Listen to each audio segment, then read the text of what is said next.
Assalamualaikum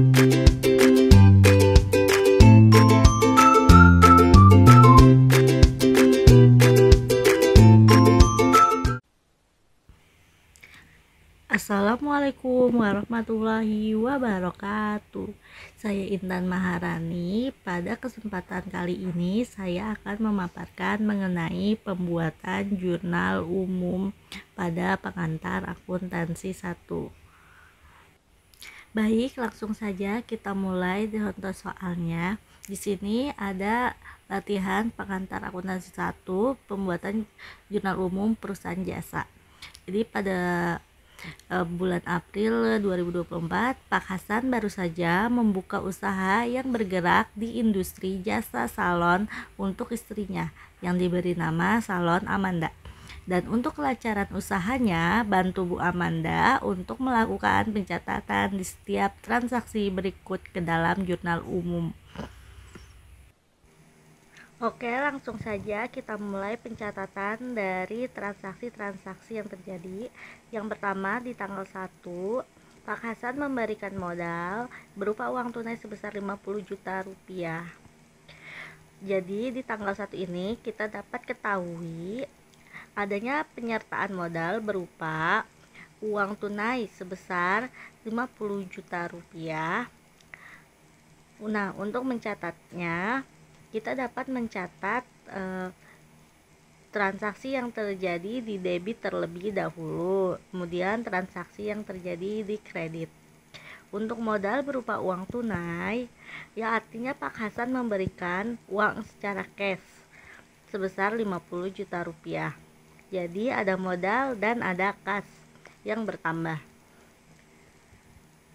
Kita catat kas itu bertambah di debit, jadi kas kita catat terlebih dahulu, di mana April, jangan lupa untuk tanggal itu April 2024 di tanggal 1, itu lama ada di kas, bertambah di debit sebesar 50 juta rupiah. Kemudian yang bertambah lagi adalah modal usaha, bertambah di kredit sebesar 50 juta rupiah juga.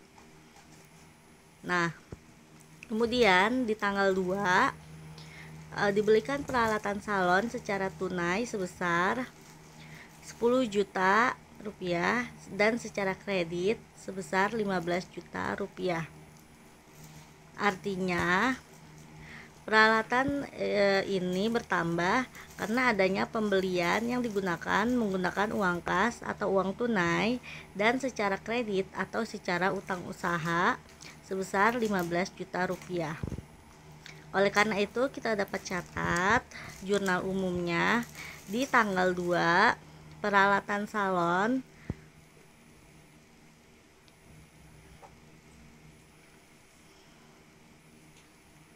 kemudian kas berkurang di kredit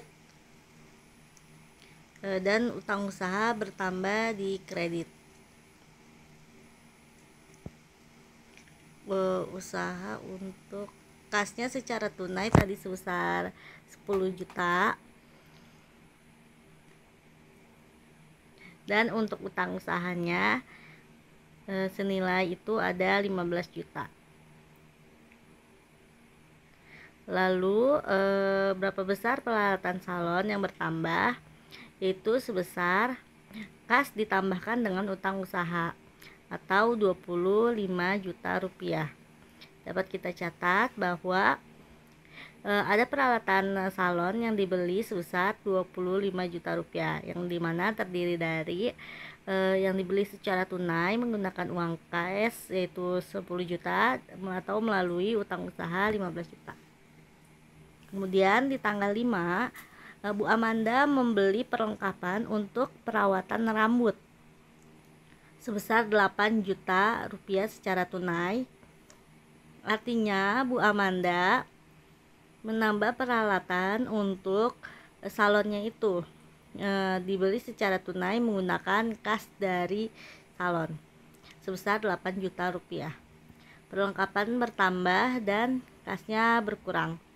Maka dapat kita catat tanggal 5 itu ada perlengkapan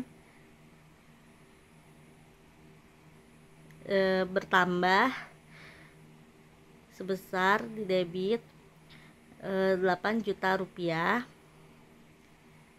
dan kasnya berkurang di kredit sebesar 8 juta rupiah.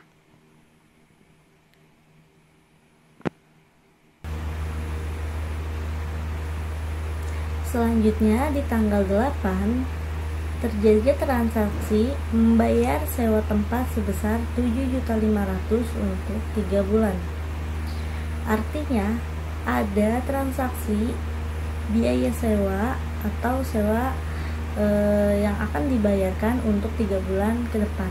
Nah, apabila sewa dibayarkan atau biaya-biaya yang dibayarkan untuk di masa yang akan datang seperti 1 bulan ke depan, 3 bulan ke depan, atau 1 tahun ke depan, maka transaksi tersebut tidak langsung dicatat sebagai biaya, tapi dicatat sebagai biaya yang dibebankan di muka. Seperti ini contohnya, membayar sewa tempat untuk 3 bulan ke depan. Maka transaksi yang dicatat adalah sewa dibayar di muka. Sewa dibayar di mukanya akan bertambah untuk 3 bulan ke depan. Jadi dapat kita catatkan yaitu tanggal 8 sewa dibayar di muka,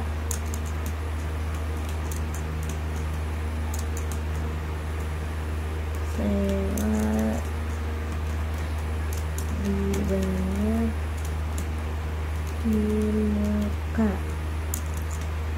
itu sebesar 7.500.000 rupiah.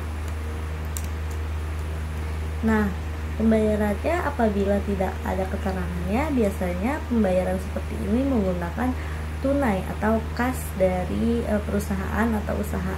Jadi yang berkurang juga kasnya. Kas berkurang sebesar 7.500.000 rupiah.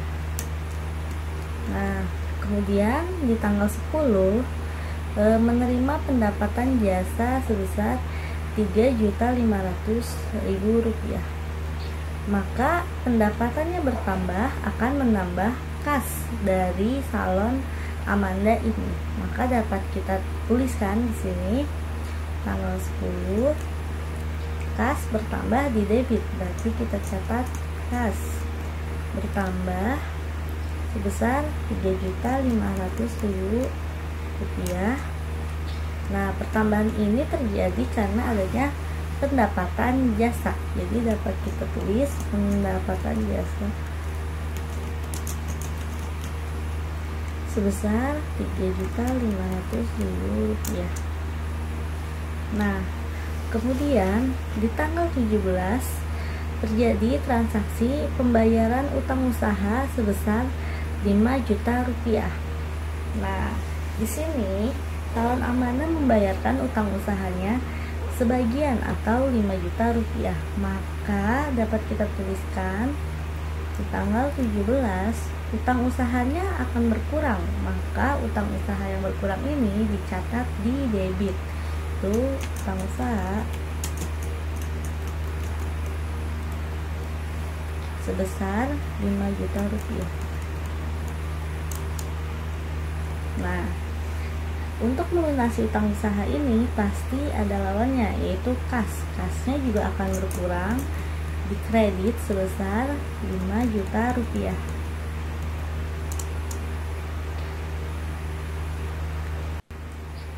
Nah, selanjutnya di tanggal 19 salon Amanda membayar influencer sebesar 4.350.000 rupiah secara tunai untuk mempromosikan salon Amanda, di mana influencer tersebut digunakan untuk mempromosikan salon Amanda.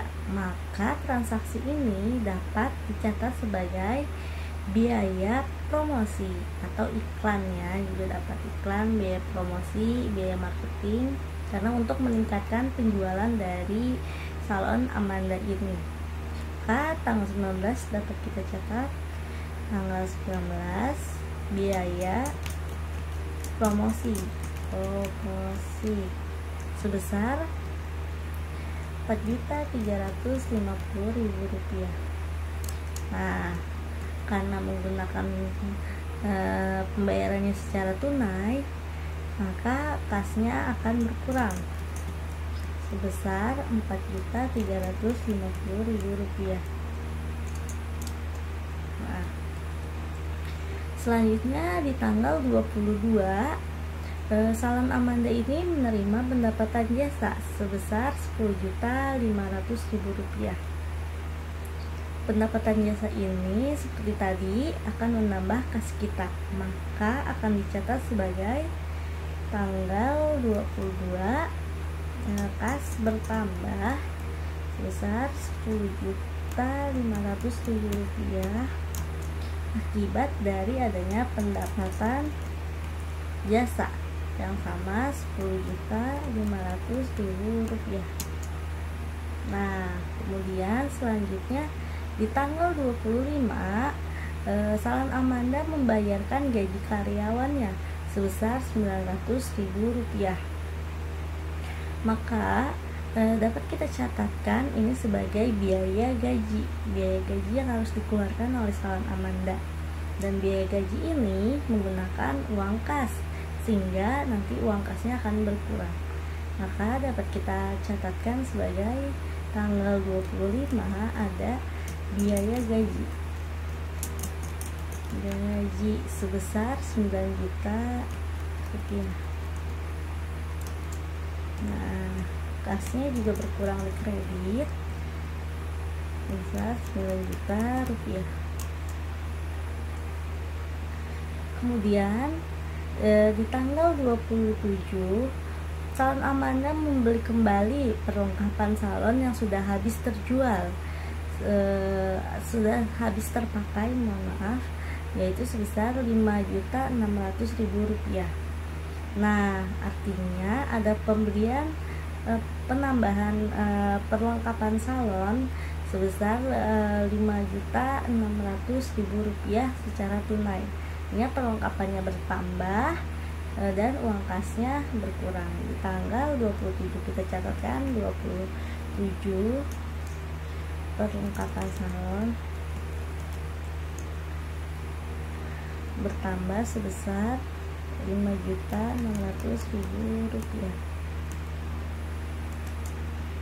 Rp5.600.000.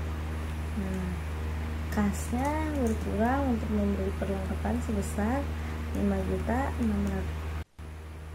Selanjutnya pada tanggal 30 salon Amanda kembali menerima pendapatan jasa sebesar Rp12.250.000. Ya, jadi tanggal 30 kasnya bertambah sebesar Rp12.250.000. Kemudian pendapatan jasa juga bertambah di kredit sebesar Rp12.250.000. Nah, di soal terakhir itu tanggal 30 juga melunasi sisa utang pembelian peralatan salon. Ini kita mulai. Nah, jadi di mana pada tanggal 30 salon Amanda melunasi sisa utang pembelian peralatan yang tadi sebelumnya dibeli di awal bulan di akhir bulan ini. Nanti kita catat utang usahanya akan berkurang debit dan menggunakan kas, ya. Kasnya juga akan berkurang. Lalu untuk mengetahui berapa sih sisa dari utang usaha pembelian peralatan salon di depan tadi kan di tanggal 2 ya, kita ada beli menggunakan utang usaha yaitu sebesar Rp15 juta. Namun pada tanggal 17 kita juga sudah membayar sebagian yaitu sebesar Rp5 juta. Maka sisa dari utang usaha ini kita bayarkan di akhir bulan. Jadi sisanya adalah 15 juta dikurang 5 juta, jadi hasilnya 10 juta rupiah yang kita bayarkan di akhir bulan.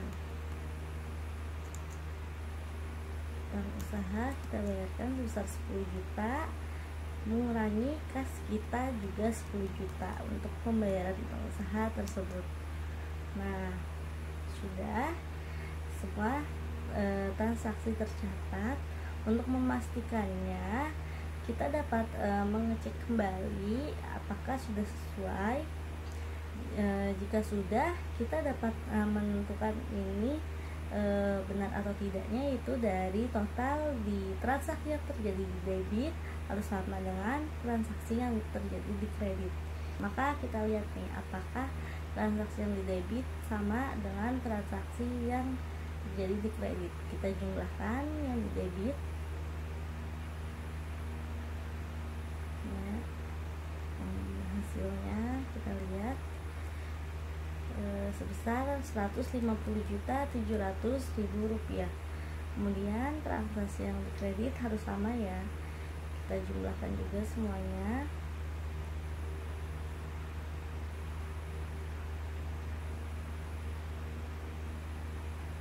Apakah sama?